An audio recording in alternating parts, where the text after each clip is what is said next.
What's up, you guys? Kristen here, and welcome to our course called Obsessed, where we are going to be addressing some common hangups around food and nutrition. Now, these strategies and these topics are going to probably come from a different angle than normal pop culture, fitness culture is going to handle them from. So when we think about emotional eating, there's two components there I always think about. Okay, you got the emotional part and you got the eating part. And a lot of times the solutions that we seek or the solutions that we're given for this focus on the eating part. Meal plan, calorie counting, macros, not eating after 8, skipping breakfast, having breakfast, protein in each meal, those types of things, which are strategies that are legit, but they're focusing on the eating part. So what I often hear people asking is like, okay, yeah, I got all that. I know all the meal plans. I know all the stuff. I know all the stuff. What about my emotions? Like, what do you do with the other half of this entire issue? Maybe you already feel like you have the eating solutions down pat, but your emotions get the best of you and the meal plan goes out the window. So if that's you, you are not alone. We've just got to figure out ways to address and handle the emotional side of the emotional eating issue. So first and foremost, let's talk about and let's get clear on what emotional eating is. The primary difference I would say between physical hunger and emotional hunger is that emotional hunger is going to have some sort of emotion attached to it. Physical hunger is usually satisfied by anything, but sometimes you can find when you're eating emotionally that even once you're physically full, the emotional hunger is still there, still has a taste for something, still wants to go beyond fullness to try to like soothe or comfort or, do something with your emotional experience. And that's something that we have to be pretty dialed into in order to catch. Physical hunger usually comes across gradually. Emotional hunger seems to be triggered almost. It's like, oh gosh, at certain times, it's kind of like just a sudden feeling that you might have. Sometimes people think that because they are eating late at night or they're, binge eating on the weekends or whatever, that automatically means that they are emotionally eating, but that's not necessarily the case because sometimes we're restricting and we're withholding food all day long, maybe trying to counteract emotional eating the night before or whatever diet you may be trying or, whatever the case may be. And so we have to be clear on, am I physically hungry? Is this something that's been building over time that I've been neglecting or overlooking or trying to kind of contain? Or is this something that has been emotionally triggered by a situation in my life? Or am I searching for comfort, entertainment when I'm bored, a pick me up when I'm sad? What is the root cause? So in order for us to do that, we have to be aware of ourselves. We have to get out of our heads and into our hearts and really know what our emotional experience is. And so that's what this first conversation is going to be about, is how to tap into yourself emotionally, understanding that there's a whole slew of solutions as far as what you should and shouldn't eat. But what about the emotional side? Why does emotional eating happen? Well, emotional eating happens for a lack of emotional needs being met, right? So that could be anything across the board, whether it's stress, grief, heartbreak, boredom, sadness, even celebration. There's typically an emotional need that has not been met otherwise that generates emotional hunger. And so what happens when we eat food?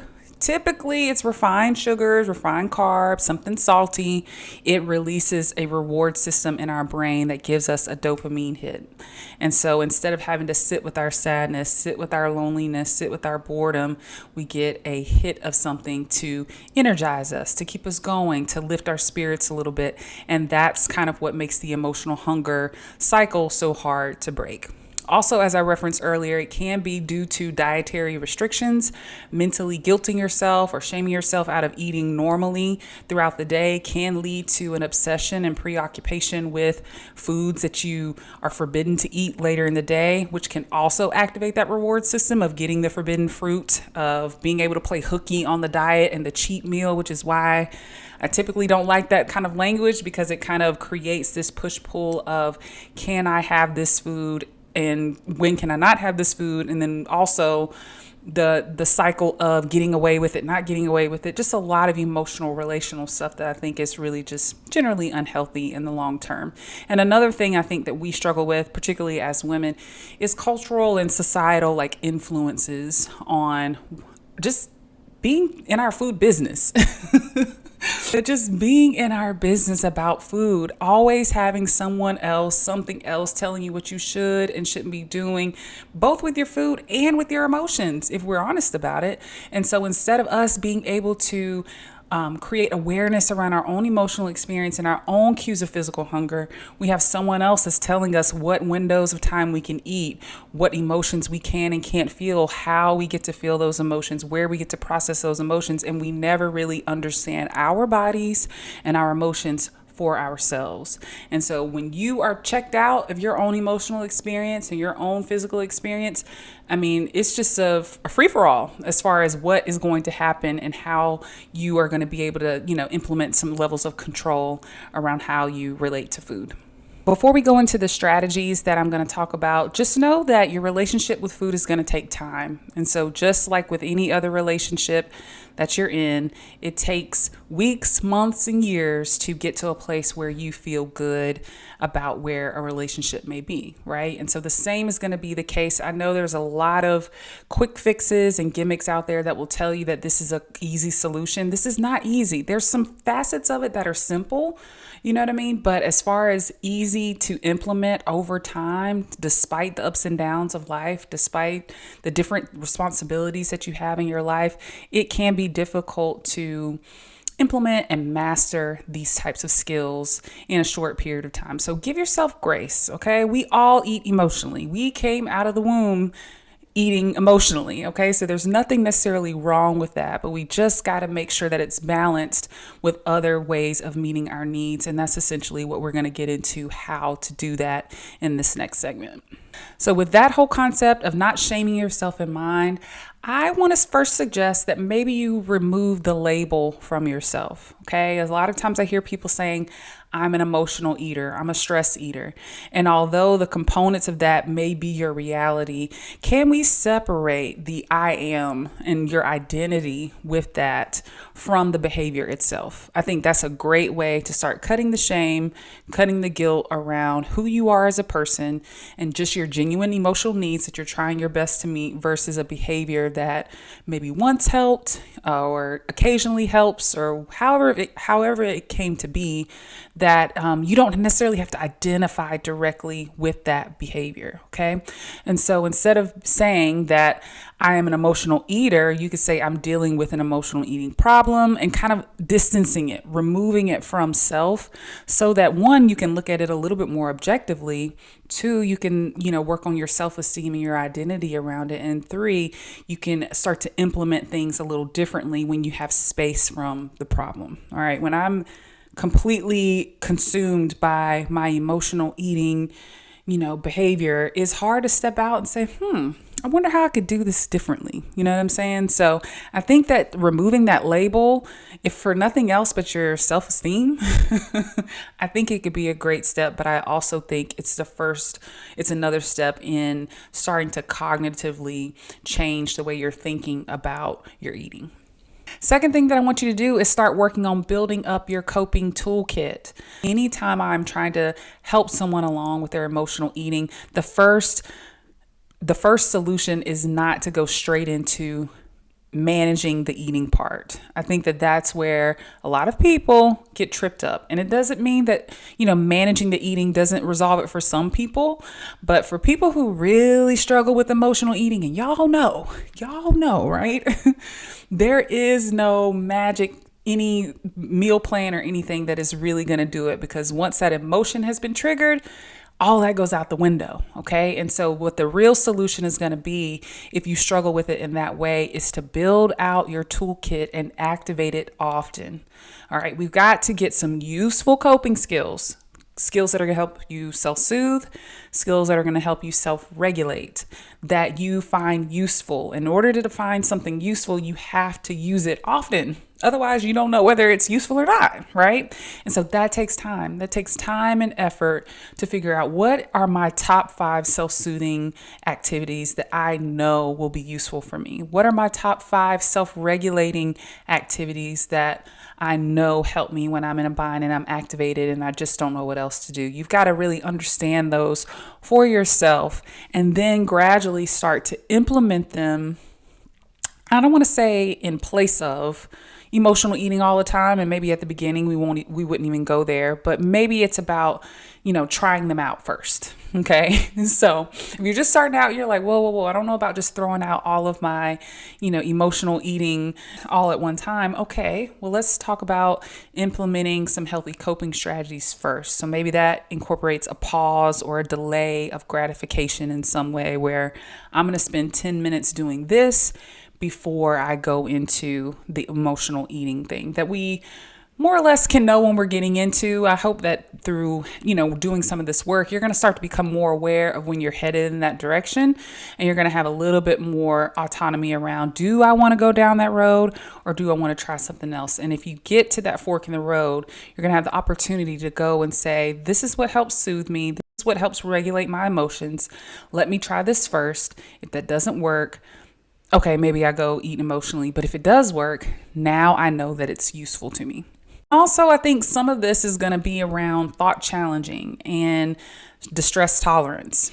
Sometimes we don't want to sit in the discomfort of certain things. And quite frankly, that's the only way sometimes to get through your emotional experience. We don't have to suffer in our emotions. We don't have to dwell and ruminate in our emotions, but sometimes you do have to just sit in the suck a little bit. I don't know if y'all have heard that before, but sometimes you do have to just strengthen that muscle to sit in something that's uncomfortable and realize that you're going to be okay. Because your thought might be, when it's late at night and you are worrying about the day, oh, this is never going to go in my favor, or it's always going to feel like this, or, oh gosh, I can't handle tomorrow. It's going to be too much. It's going to be too much. It's going to be too much. And until you ride out that anxious thought and let it pass and realize that, oh, actually, I am going to be okay. And, oh, actually, that thought was just there for 5 minutes and it left. Then you'll be able to kind of understand the temporary aspect of our emotions to begin with. But if you just immediately go into eating over those thoughts, you never really get to work that muscle, if that makes sense. And the last thing I'll say is also reframing some of your problems and using some thought challenging questions. So similar to when I said that, you can start to ruminate and catastrophize something that's coming up, asking yourself, is that true? Is that true that I'm a failure because I made a mistake at work? Is it true that I'm unlovable because me and my spouse are in an argument right now? Is that true? What else could be true? Where is that narrative actually coming from? Why is that the narrative that I'm stuck with, And really getting to get curious about some of the thoughts that trigger emotions that then lead to emotional eating. Speaking of curiosity, I also think that that's a strategy that you can use across the board. So when I first start working with someone on their emotional eating habits, the first thing I like to understand is, what's your pattern? You know what I mean? What's your pattern? What's your triggers? What's the flow of the day? When does it usually happen? When do you usually stop? Just want to really get curious about it. But sometimes it's hard to get to that because there's so much shame and guilt that's clouding even being able to explore the pattern itself. And so if you're doing this work for yourself and just kind of journaling around this and really trying to hone in on this, individually, that's what I would say is going to have to be the anchor for all of this work. All right. You're going to have to find a way to just become very curious about your behaviors without shaming them and being like, oh my God, I can't believe I do that. That is so gross. It is so embarrassing. It's just, this is why I'm this size and this is why I'll never. You got to leave all of that at the door and just be like, okay, so I'm good all day. And then there's this 3 p.m. time where I feel like I want to go snack. And I know I'm not hungry because I just had lunch, but there's this snacking thing that happens every day at 3 p.m. What could I be worried about at 3 p.m.?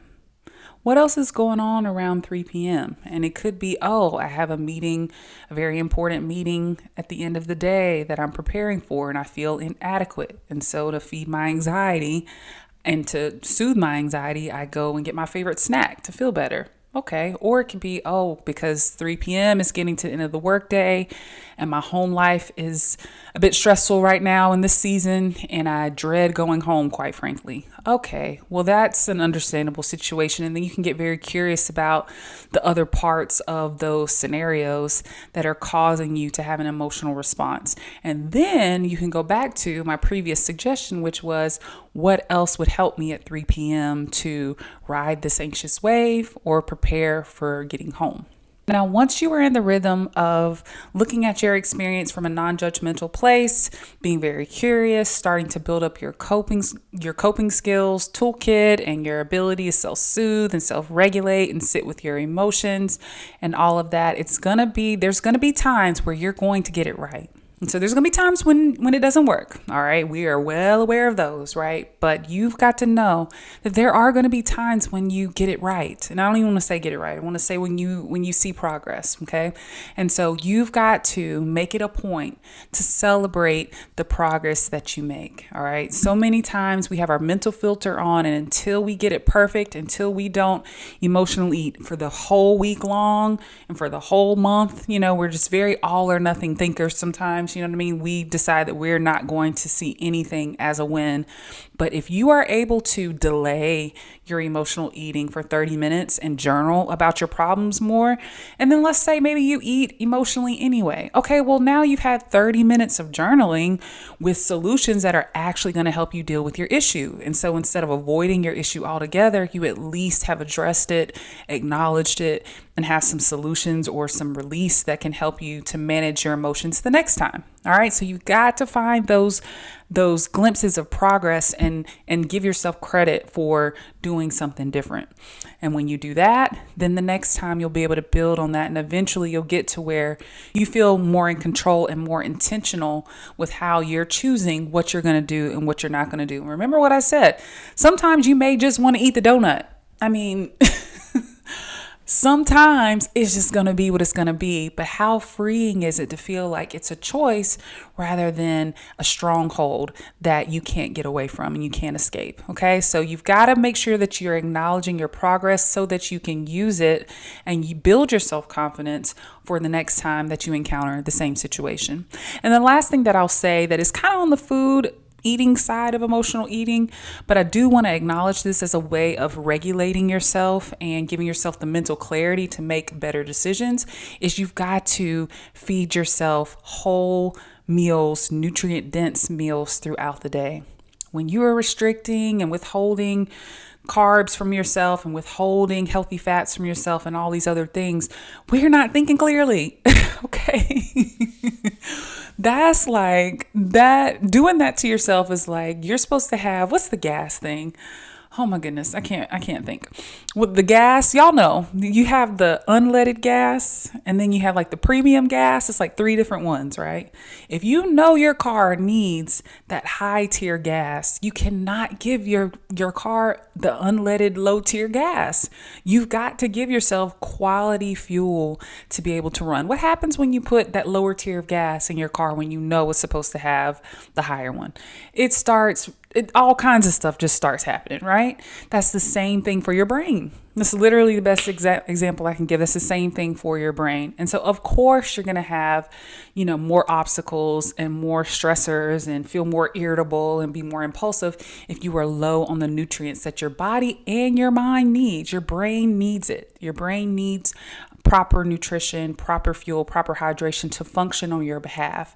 And so from a mental health standpoint, I can't starve my brain, starve my body, neglect it, and then expect it to manage my emotions well and help me to make healthy decisions and pause and delay and sit and process and journal for 5 minutes if it's not properly fueled with what it needs. All right. So just think about that. I know that's kind of a little bit more on the eating side, but it really does make a difference with your mental clarity. If anybody here has ever dieted before or done any sort of fast that's kind of extreme, The first thing to go is your energy, and and the second thing to go is your mental clarity.